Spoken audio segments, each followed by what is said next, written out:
Hello, I'm Dr. Nana Atokatha Ashman Brew, Managing Director for Marketing and Strategic Communication, and you're listening to The Switch. Thank you for tuning in to this special series on The Switch, which focuses on all things people management for nonprofits and social sector organizations. Looking for a partner for your organization's HR outsourcing, search, people and organizational strategy, or total rewards needs? We'd love to partner with you. Email us at solutions@nonprofithr.com. And now, a little about our host. Lisa Brown Alexander is founder of Nonprofit HR and leads our nonprofit practice. Her leadership has proven that exceptional talent practices are integral to nonprofit success. Through her expertise, she has become an indispensable partner for organizations striving to make their people-driven initiatives successful. For this episode, Lisa will be joined by Trista Harris, president of FutureGood, a consultancy focused on helping visionaries build a better future. Trista is a philanthropic futurist and nationally known as a passionate advocate for leaders in the philanthropic and nonprofit sectors. Trista's work has been covered by the Chronicle of Philanthropy, Forbes, CNN, The New York Times, and numerous social sector blogs. She is also the author of How to Become a Nonprofit Rockstar and FutureGood. Without further ado, let's dive into the episode.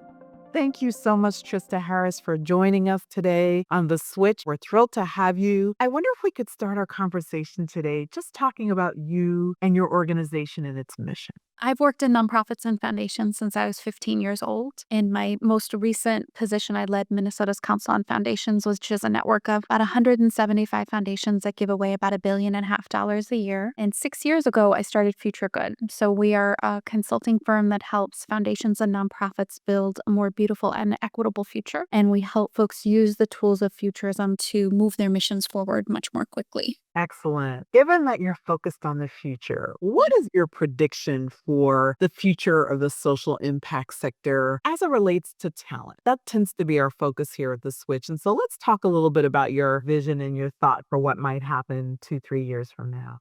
You know, I love the social sector. I spent my whole career here because it is full of people that want to make the world a better place. And we really, have the opportunity in the field to build that more beautiful future that we're all really excited about. I don't think that's going to change. I think there are always going to be a group of people that have really committed their careers and their livelihood to creating that transformative change. I think the ways that we do work will look very different as we move forward. AI will be a part of that. I also hope that as a sector, we move to a place where we push harder on legislative solutions that solve some of the problems that we need to address as a sector. Years and years ago, I gave a talk in Sweden about the future of philanthropy and this robust philanthropic sector in the United States. And so I was sort of bragging about how great it was. And we've got all these tools and it's so amazing. One of the audience members raised their hand and they said, if you had a functioning government, do you think that you would need this robust philanthropic sector? I was like, absolutely right. I think that we're going to move to a place in the social sector where we really push for legislative changes that solve some of the big problems that we're working on so that we can work on new problems. So many questions come from that. I am curious, what role do you think philanthropy plays in solving for the talent challenges within nonprofits? Investing in core operations of organizations is critical. This idea of low overhead is the way to go. I think we've all learned that that is not the case, that overhead is actually what keeps the wheels moving. We don't judge companies based on the overhead that it takes for R&D and talent and all of those sort of things. So we shouldn't be doing that in the nonprofit sector. I think organized philanthropy, sort of foundations in that space, really needs to take that lead on supporting overhead, unrestricted support for organizations. I think individual donors have sat in that space for a long time, some individual donors, but I would love to see organized philanthropy really invest in the talent that it takes to make our organizations move forward. I'm also paying a lot of attention to the burnout crisis that's happening in organizations. So in 2020, we had a sort of transformative moment in the sector where there was suddenly an understanding about the roles of nonprofits and foundations in in creating equity and that we can actually create inequitable conditions by the ways that we do our work. And so there was an increased number of people of color that were leading organizations, which I think is a fantastic transition, but also and often without the support necessary for those leaders to be successful. So the feeling was sort of like, here you go, you got it, it's great. Everybody sort of step back. And so I'd love to see foundations be a part of that solution of taking good care of the leaders that are moving these organizations forward so that it's sustainable and they can do the work in the long term. Absolutely.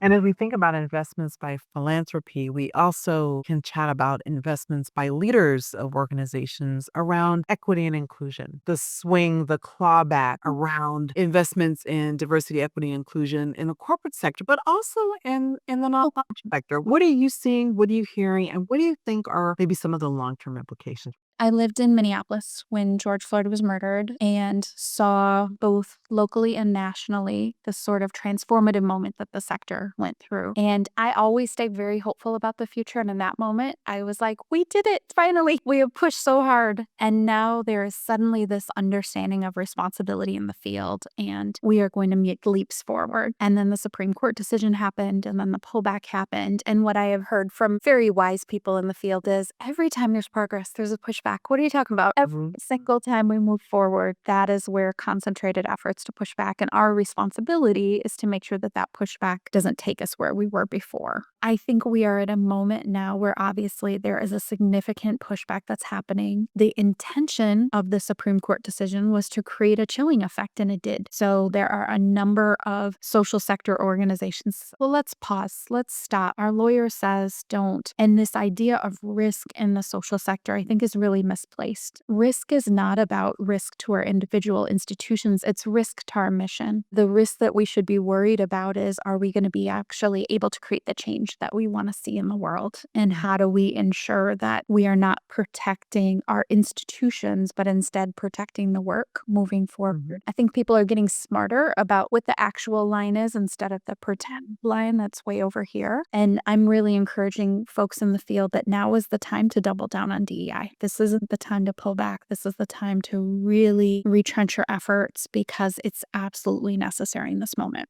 I couldn't agree with you more. I am seeing and am encouraged by continued investment in this work and how it impacts mission when compared with, kind of what we're seeing in the corporate space. My sense and the experience of our equity and inclusion team is that this work continues to be a priority among social impact organizations. Some have clawed back based on pressure from boards or stakeholder communities, but we continue to see organizations investing in this space, and I hope that they continue to do so because you're right. It ultimately affects the work and where missions are advancing communities and addressing social disparities. And so we're on the same page there.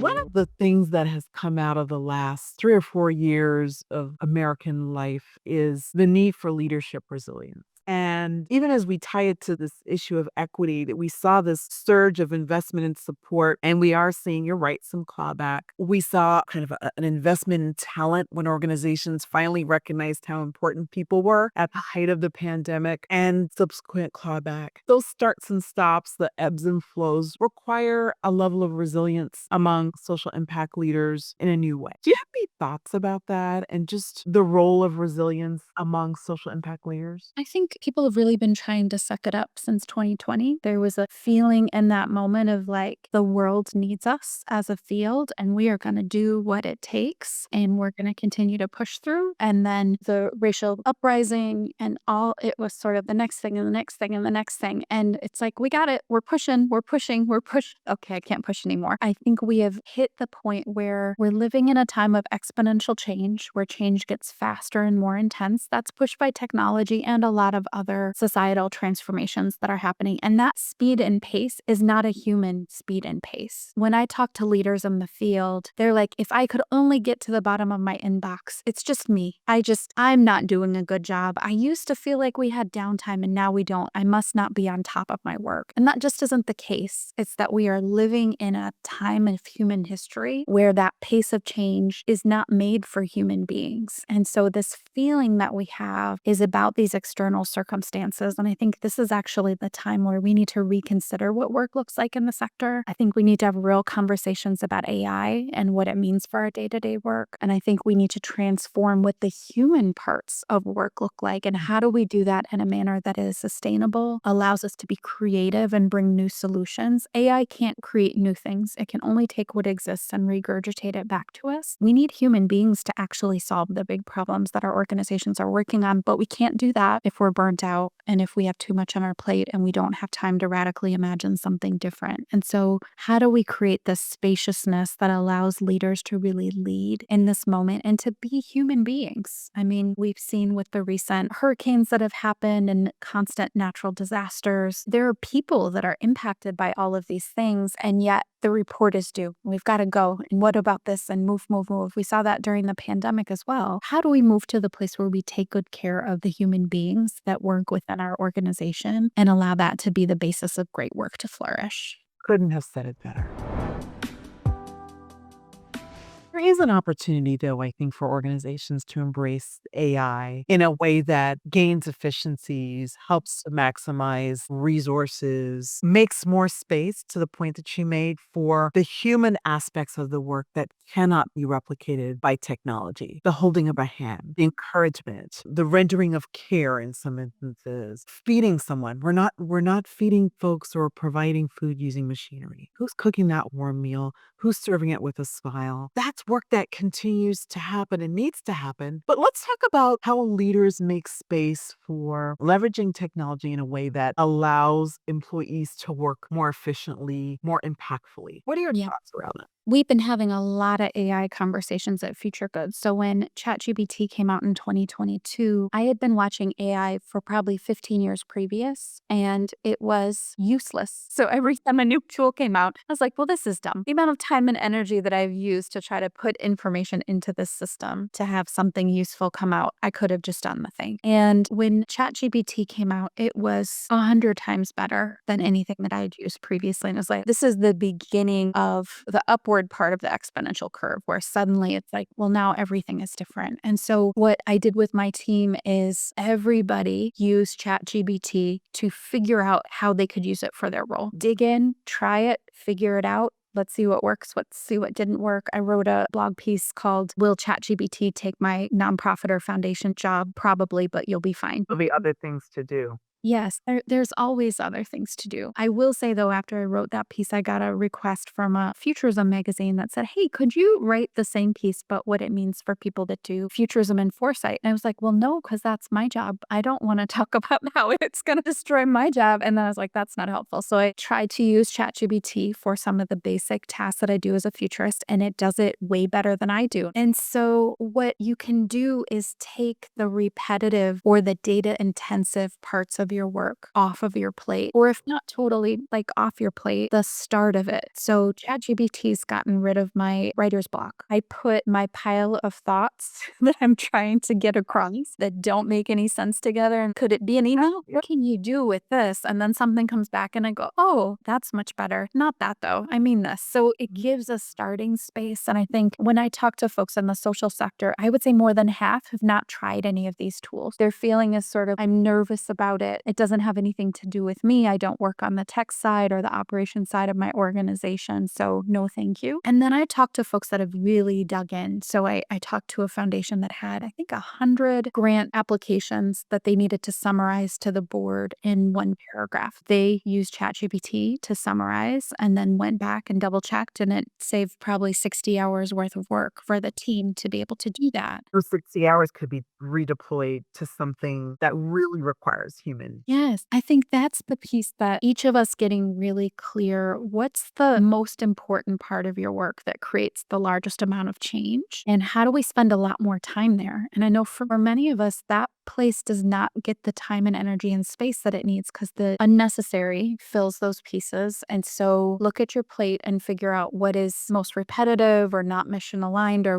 whatever the criteria is for you. Can we use these tools to start to automate it? The other part of the conversation for the social sector is with the Industrial Revolution, we went from 80 hours a week to 40 hours a week of work. I think with the AI and robotics revolution, we could go from 40 to 20 hours a week of work if we are all very realistic realistic about our social media usage and unnecessary meetings, we're probably at 20 hours a week of useful work at this moment. I would argue 10, actually. It gets pretty tricky. What we could say is let's reframe how work happens. Let's pay. What work is. Yes. What does it mean? What is the transformation? Because as humans, we have said the job is the center. It is the center of your identity. It is where you spend most of your space. And if that percentage starts to change, what does it mean to be a human being? I think we need to move to a place where we have things like universal basic income, where we are paying people for 40 hours a week of work, for 20 hours a week of work, using AI to fill those holes, and not what's happening in this moment on the for-profit side where mass layoffs, the people that are left are expected to hold all of the human work, which is too much for individuals to hold. And we're moving to this place where it's all about profit margins. And what we need to say instead is, what do we want society to look like moving forward? If folks are working 20 hours a week, what does raising children look like? What does daycare look like? What does taking care of elders look like? What does engaging in democracy and creating art? What do all those things look like when suddenly there's more spaciousness? But if the social sector isn't a part of those conversations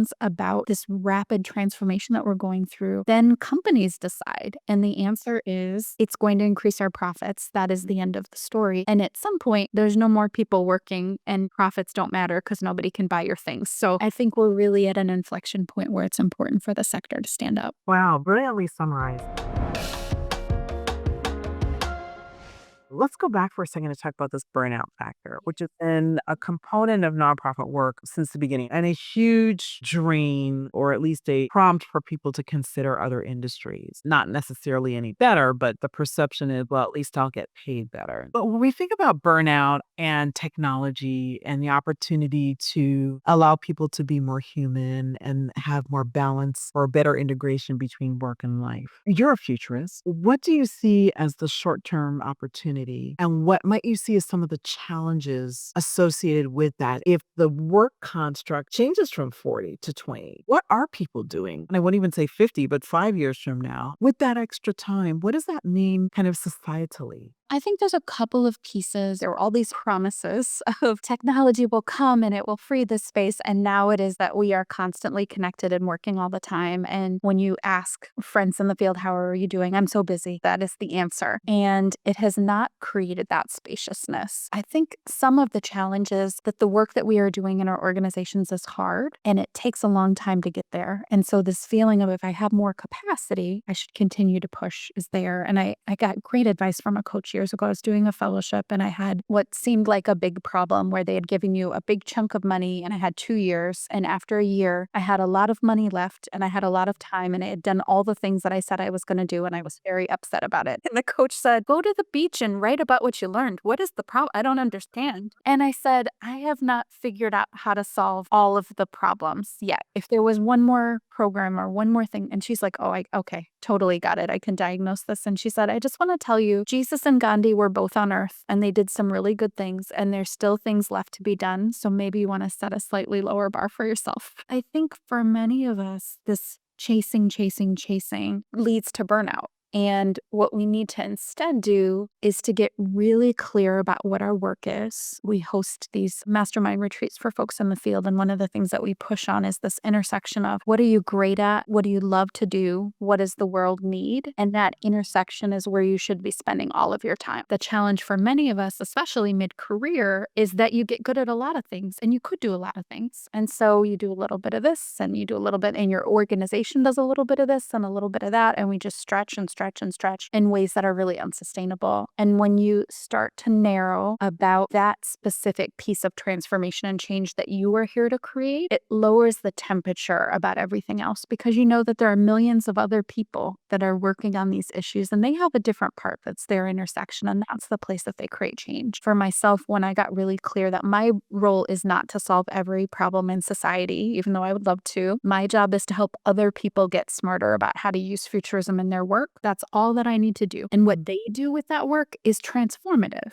but that's their transformation and change to create, not my transformation and change to create. And I think that that lowers the stress and the strain and the temperature. The other part is that as a society, there is so little space for reflection and boredom. because we are so busy. We have our best ideas when we're in the shower. It's all these disparate ideas in our head can suddenly come together and you have this insight that moves everything forward. But it happens in the shower because you're not holding your cell phone. And so I've really been trying to cultivate boredom. So when I'm standing in line for something, I'm going to leave my phone in my purse. I'm going to just allow there to be a minute where I'm breathing and I'm not connected. I got a little physical device that's called a brick that I have attached to my refrigerator. And if I touch my cell phone to it, it shuts off most of the apps on my phone. So the camera's there, the phone is there, the calendar is there, everything else is blocked off. When I'm going for a walk, I touch that brick and then I go on a walk so that I'm present and so that I'm not scrolling endlessly and,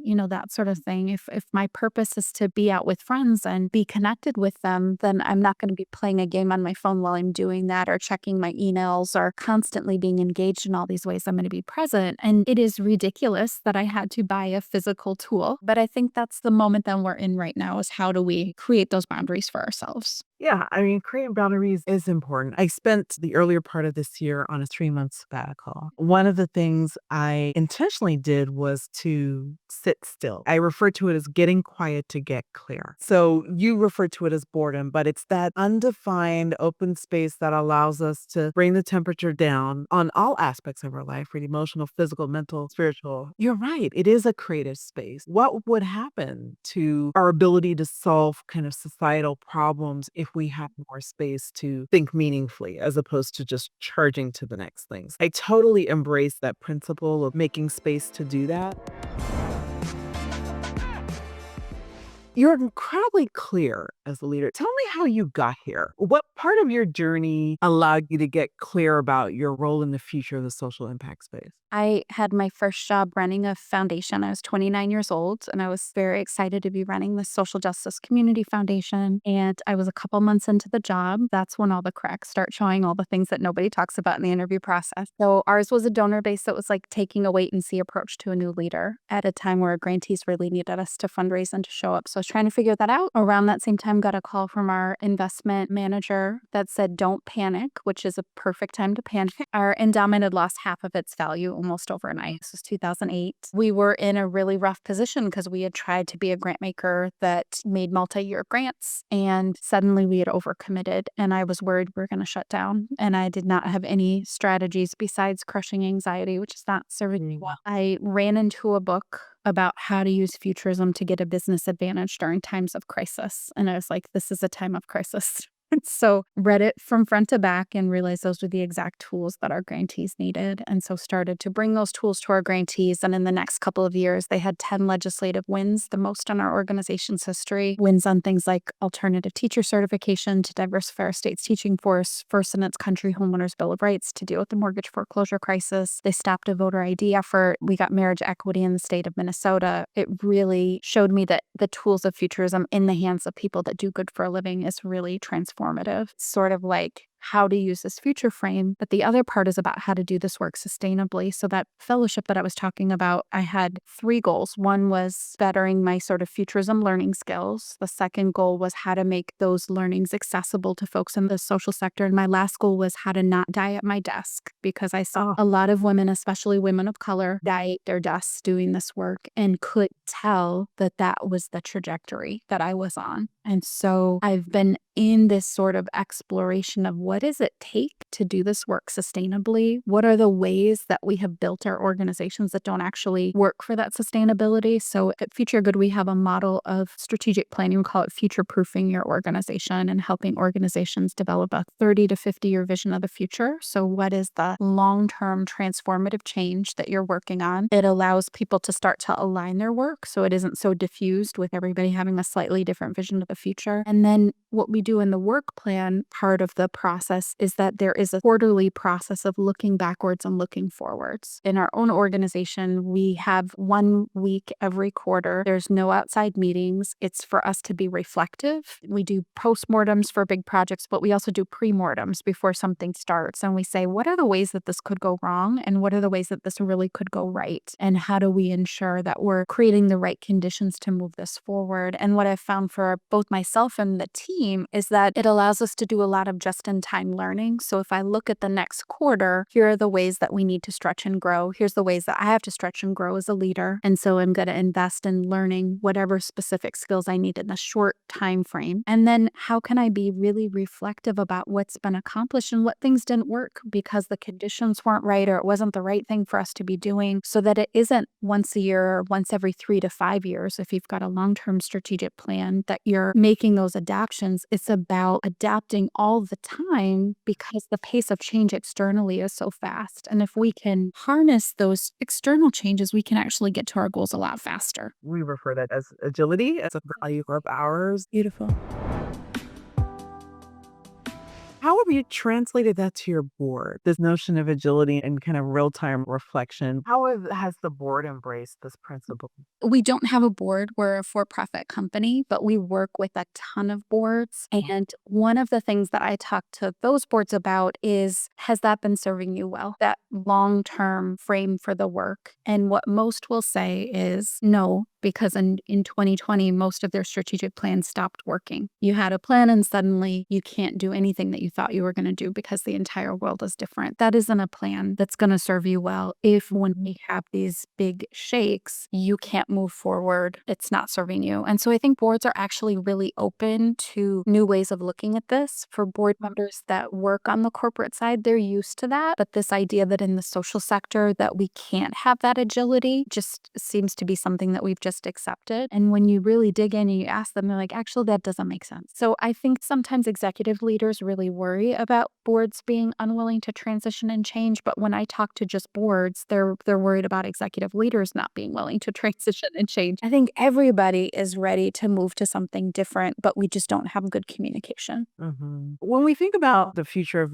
leadership in the sector, one of the things that we focused on, particularly in the last couple of years, has been around human-centric leadership. Yeah. And the need to incorporate elements of empathy and listening and trust building into the work such that creates a sticky effect, right? Where people feel connected to the work, connected to the communities they serve, ultimately advancing the work of the organization more intentionally and with more purpose. What are your thoughts as a futurist about human-centered leadership and the role that it plays in the social sector? I think it's so important, and it's so disappointing when it's missing because we're so good on the program side of getting there and understanding that people are full human beings and we need to support them in these ways and these people as clients. And so you need to take that all into consideration. And then we forget all of that when it's about our staff members. We had an experience a couple weeks back where 2 of my team members were impacted by one of the hurricanes. One of the staff members and her family all had COVID. Another staff member is in an active war zone in this moment, taking care of family. And everybody's got a lot on their plate. And so we had a team meeting and tensions were really high about something that was really silly and simple. And I was like, hey, how about if we all give each other a whole lot of grace because everybody's going through a lot. This thing that we're focused on in this moment is not actually that big of a problem. Like, it's going to take us 5 minutes to untangle that. The feelings around that are also about all of the other things that people are facing in this moment. And so can we just assume good intentions? We have an organizational value about assuming good intentions. Can we just do that in this moment and understand that people are bringing a lot of other stuff with them in this moment? And can we stop and breathe for a minute in our staff meeting? Like, can we just pause? These are really great. We have a connection question that we do at the beginning of each meeting, and we change the connection question to, what are your practices to take good care of yourself when you're stressed out? And let's talk it through. And you do this, and this works for me, and I should try that thing. Let's just create room because we are all at the end of our ropes in this moment. And so let's talk about what it takes to be able to recenter. And I think for some leaders, it's just about the work and we've got to move the work forward. The work is not going to move forward if the people doing the work are not well. Absolutely. That sums it up in a nutshell. That's really what this whole conversation is about, is how we move the work forward through people. They really need to be centered as much as the programs and the fundraising and the finance, all the things that we know so well in this space, right? As we wrap up our conversation today, I wonder if you could share 2 or 3 critical imperatives CEOs should be focusing on. And let's just stick with 2025 because life changes more often than we care for these days. And so what advice do you have for leaders as they think about and plan for 2025? I think the first one is that doubling down on DEI. So this is the time to really embed that work into all aspects of your operation. It shouldn't be a committee on the side or board committee or that sort of thing. What does that equity frame look like across all aspects of your work? And really get clear about how that leads to impact. You have a strong equity frame for your work, you're going to have a more positive impact in the community. And so figure out what it takes to get there. The next is about giving that space for rest and for boredom that we talked about. I think your sabbatical example is a great one. I'll run into people at a conference and they're glowing and I'm like, did you just finish a sabbatical? There's definitely a sabbatical glow that happens. Let's build that spaciousness so that folks really can step away and jump back into the work in a new way. I've been on boards where the CEO has taken a sabbatical and they've come back and they are so ready to make all the hard decisions that have just been on the back burner for years. And they just have a clear picture of what's next and it moves us forward light speed. And so there really is a lot to that. And I think there's ways that we can structure our organizations that make that more likely. The last is that future thinking skills are the most important skills for folks in the social sector in this moment. There's a study from Better Up Labs that found that those that were high in future mindedness reported 34% less anxiety, 35% less depression than their peers. They're more optimistic about the future. They're more productive. It really transforms your work. And I think the other reason that future thinking skills are so important in the sector is we don't call it futurism, but every time we propose a new program or a piece of legislation, we are trying to change the trajectory of the future. And if you can pair that with these actual tools and skills, it is transformative for the work that we are doing in the field. For the benefit of our audience, Trista, define future forward or future skills. What does that mean? So for me, it is really about creating the time and space to think 5 to 50 years in the future. We encourage people to set aside 5% of their time for the future. I know folks are very busy with the present, but that little bit of space transforms the activities that you do today because you get clarity about what you want that long-term future to look like. Sometimes it looks like trend sensing. So in those couple hours a week, set a Google alert for future of HR, future of nonprofits, future of early childhood education, whatever you're working on. And when you get those articles, read them and write some notes to yourself about what that might mean for the future of your organization or your work. And even better, if you have Slack channel or Chatter and Salesforce, that sort of thing, post an article there and ask your colleagues what they think it means to the future of the work of the organization. Because when people start to pay attention to what's coming towards them, it changes their perspective about possibilities. The example that I often give is at the beginning of the pandemic, I had for 5 years previous to that been sharing a trend that said global pandemics are much more likely. A lot of reasons why global pandemics were much more likely. Cheap international travel, we're encroaching in natural areas. There's lots of reasons. And so when it was clear that it was a pandemic, I had already paid attention to what all of those ripple effects were about supply chain and future of work and future of families and what that was going to mean for schools, and quickly transformed what my business looked like and got rid of my co-working space and all of these things very quickly because I knew what was coming next. And my friend that ran a consulting firm, I was doing these free webinars on scenario planning around coronavirus and what it might mean for your community and your organization. And she said, "How are you not crying under your desk?" She's like, "I have not left my bed for 3 days and you are doing a webinar about what people should do about this." And I said, there's some crying under the desk. Like that is definitely a part of the cycle, but I've already thought about this. And so I've already had the feelings about this before it happened. And then I was able to think about how do I need to show up in this moment? And future thinking skills give you that resiliency and space and agility that you talked about before to be able to better serve the communities and causes that we care about.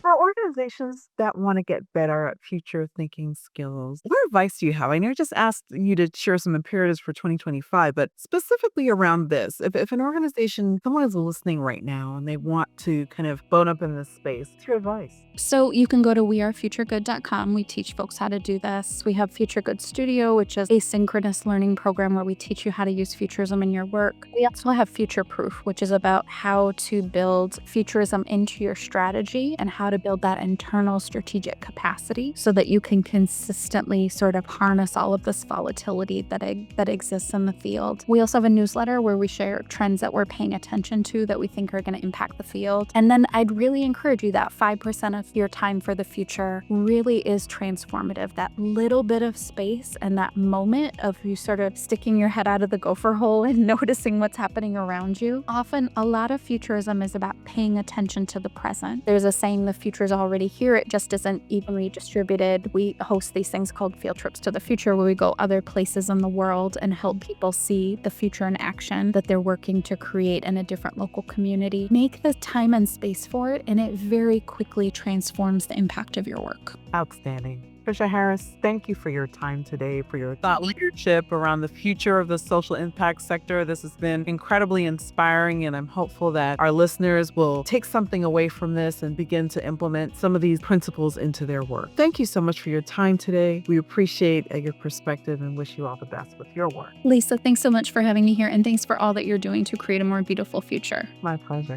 Thank you. Well, that's our show for this episode. I hope you enjoyed the conversation as much as I did. Very special thank you to our host, Lisa Brown Alexander, and to our guest, Trista Harris, president of FutureGood. For more information about Trista's organization, FutureGood is a consultancy that helps foundations, nonprofits, and visionary leaders predict and shape the future. Using futurism tools and best practices from the field, we partner with our clients to envision your ideal future, create a path to get there, and solve problems yet to be imagined. Visit them online at wearefuturegood.com to learn more.